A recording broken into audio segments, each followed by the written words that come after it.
So I recently got together with a guy from my hobby. He asked me out first and I had some doubts that we'd work together as a couple because of the age difference. He's 35 and I'm 22. So, in my apartment, since it's an old house that was originally a single-family house, there isn't much soundproofing. And the floors creak when people move. I've gotten used to the sound of the guy upstairs getting up at 4 a.m. since he starts work at 5. And the sound of the girls in the apartments to either side of mine watching telenovelas till midnight, taking work calls all day and having friends over on weekend nights. I know when I play music or have friends over, some of the sound leaks through the walls.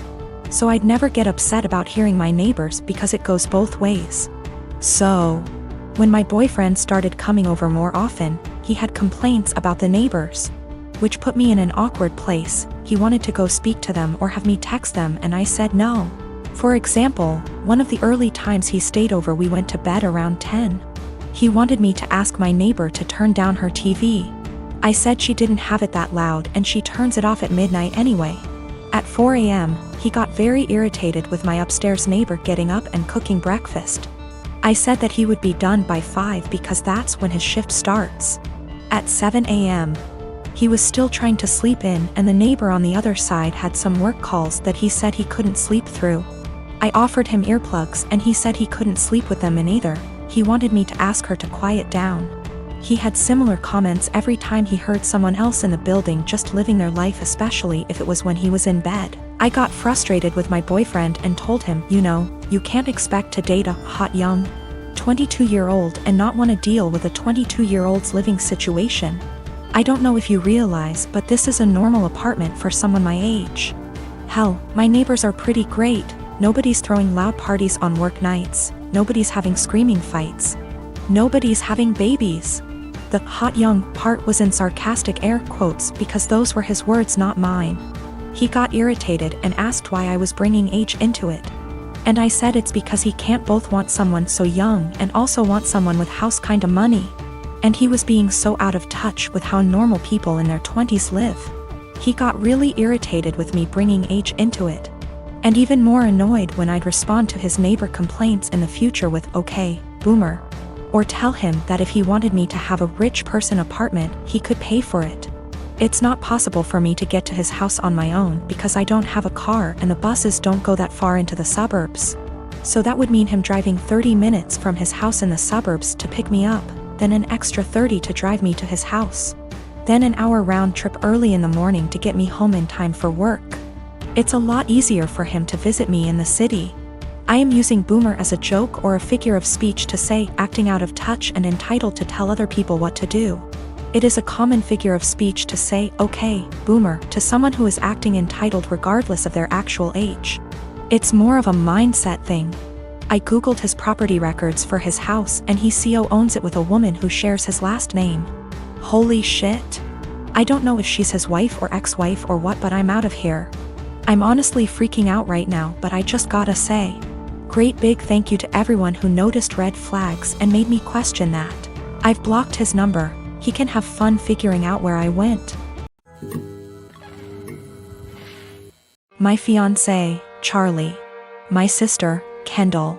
Kendall's boyfriend, Jack. Charlie and I have been together for 6 years and have lived together for 3 years. We met in college.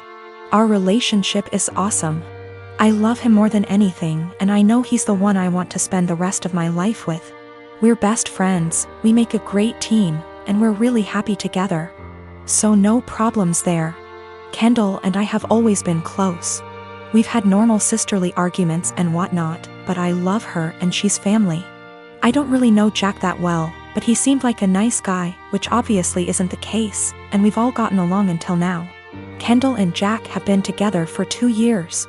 Their relationship is rocky. Kendall has called me countless times because of fights, breakups, and drama. I've always been her shoulder to cry on and I've supported her through everything as best I can.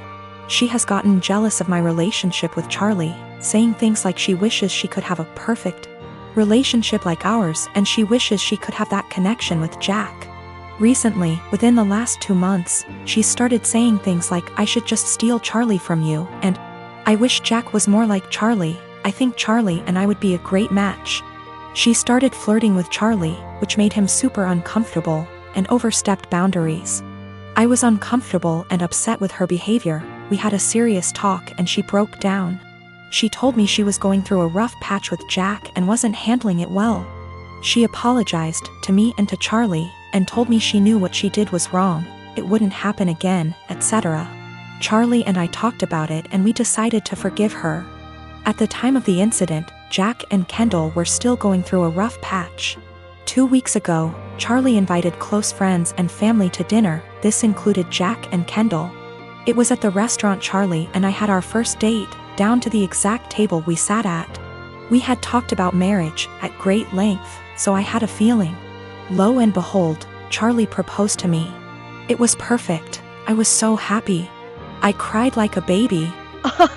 Our family and friends congratulated us. Kendall seemed super excited. She gushed about how cute it was, started talking about the wedding, and hugged us both. The only person who didn't seem happy for us was Jack. He told Kendall that he wanted to go home and they left early. Fast forward a few days. Kendall texted me and she was pissed. She called me a traitor and a disgusting. I asked her why she was upset. She claimed I was trying to ruin her relationship and then stopped replying to my texts. I texted Jack and asked him WTF was going on. He told me that he was planning to propose to Kendall at dinner. At first, I felt bad because maybe he had planned something beforehand and maybe it was just a huge misunderstanding. But apparently, Jack wasn't even planning to propose to Kendall until we got to the restaurant. He saw how nice the restaurant was, our friends and family were there, and decided, hey, this is perfect. He thought it would help them out of their rough patch, which is a horrible idea because marriage doesn't magically fix relationships. But then Charlie proposed and stole his thunder. He didn't even have a ring. Charlie had been planning that proposal for months. He's had the ring for 6 months, made the reservations 2 months beforehand, invited all of our family and friends. Even the staff of the restaurant was in on the proposal. He put a lot of thought into it, and I don't think Jack's heat of the moment decision to propose is more important than Charlie's carefully planned proposal. I'm actually upset that Jack would make something this special and important into something dramatic and all about him. I didn't apologize. Charlie and I talked about it. He agrees and doesn't think we should apologize. Since then, Kendall and Jack haven't talked to us. Which is fine by itself, but that's not the end of it. Both of them have been shaming us on social media, twisting the story to make themselves look like victims, and have even coined us the proposal thieves. Mutual friends, and even some family, are disgusted with us. They believe Jack and Kendall's story, even after I've tried to explain what really happened. As funny as it is to be called the proposal thieves, it's not so funny to have friends and family turned against you. I'm really upset that my own sister would do this.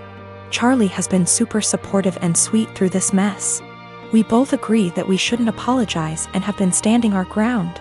Honestly, after everything Kendall has done, I'm pretty much fed up with her. She's my sister and I love her, but after she tried to seduce my boyfriend and now this, I don't really have a desire to talk to her anymore.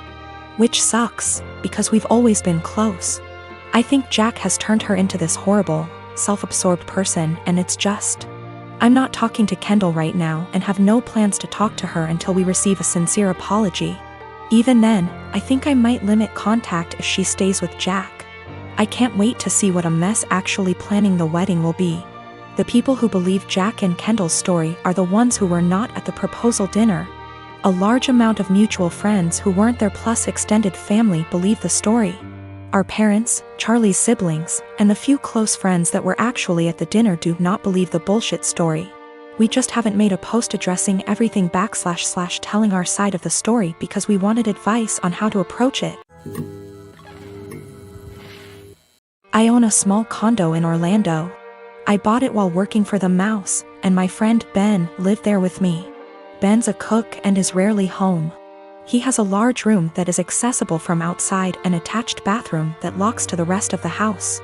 Well, I got a different job, got engaged to my partner, and moved a few hours away. We kept the condo as a place to stay when we visit the parks. And we agreed with Ben that he could continue living there as long as he paid all the utilities and maintained the place. Our friends use it too, they pay a bit for utilities, are told don't bother Ben, and clean before they leave. Between everyone who uses it, we've gotten stuff donated so it's now a fully stocked vacation home. My immediate family and I have a bad history but we mended. They've used the condo 3/4x a year. On Monday Ben got woken up at 2 a.m. by hammering on the main door. My aunt and uncle, their kids, and their grandkids were all there waiting to be let in. I haven't spoken to these people in years after they decided I was the devil's spawn for being gay. They demanded that the caretaker give them the keys. Ben called me. I told him to give them my number, then shut and lock the door and not let them in. My aunt was insistent that my condo was actually owned by my family, it was the family vacation home. And it was against the law to not let them in. I told her no, it was mine, I own it and I let friends and family use it but I choose who stays there. There was a lot of back and forth and some petty name calling. She said they were here for a week, where were they supposed to go, and I said I don't care. Meanwhile my partner reported that Ben texted them saying my uncle was attempting to kick in the door. I said tell him to call the police. She hung up on me and Ben said they left. In the morning I got a phone call from my mom trying to convince me to let them stay. We had an argument during which she admitted that she didn't tell people that I owned the property, because she didn't want the rest of our family to know they were in contact with me again. I told her if that's how she wants our relationship to be, then she's no longer welcome. I checked in with Ben and he's okay.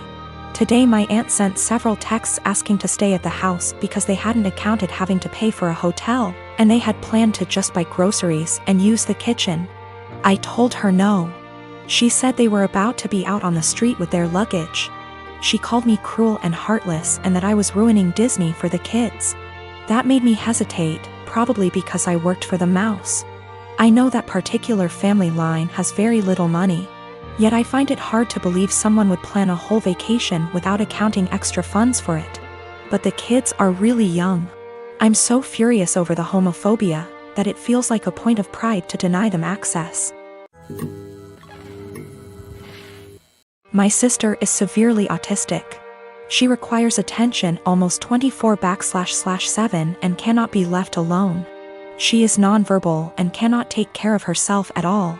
Despite the fact that she is only 12, she is extremely destructive and violent and destroys anything she gets her hands on. I hate her. That should be wrong to say, but it doesn't feel like it. I was only 6 years old when she was born, and since then I've never solely had my parents' attention. Even since I can remember, the world has revolved around her. I was moved out of my room into the basement at 7 because she needed to be in the room next to my parents. All of my toys as a child were destroyed by her, and my parents simply ignored me when I complained. Even when I was 14 and she destroyed a Mac my school gave me, I was in the wrong. Along with this, I am expected to take care of her and drop everything I do for her. I can never make plans with friend because my parents expect me to be there if they need me to take care of her. Even when I do somehow get time to myself, I am required to leave if they need me. If I do not, then I am punished. The recent example of this is when I went to see the new Spider-Man movie and was grounded because I turned my phone off in the theater. It seems as if I am nothing more than a slave to them, and anything involving her simply overshadows me. This last week I was chosen to give a speech at a school event. I was so excited and my parents promised to be there, but they never showed and claimed it was because of my sister. Anytime anything like this happens for me, they are too busy with her. I've held this in for so long, and it finally spilled out today. While talking about colleges with my father, he joked that I should get a degree that pays well so when they're gone I can take care of my sister. I don't know why, but this caused me to break down. I cried and screamed about how it always about her. I'm nothing more than a caretaker to them, that they always make it about her, and that I'm expected to be her slave for the rest of my life. I've locked myself in my room since then, and my parents have not come to check on me. It's not her fault that she was born the way she is. My parents came to talk to me a while after my breakdown, but I was unable to bring myself to talk to them and only cried and asked them to leave. They have made arrangements with my grandfather for me to stay with him for the time being, and am getting ready to go to his house. My parents want to talk to me, but we have decided it's best I leave for now to have some space and time to collect myself. We will be sitting down and talking later this week about this issue.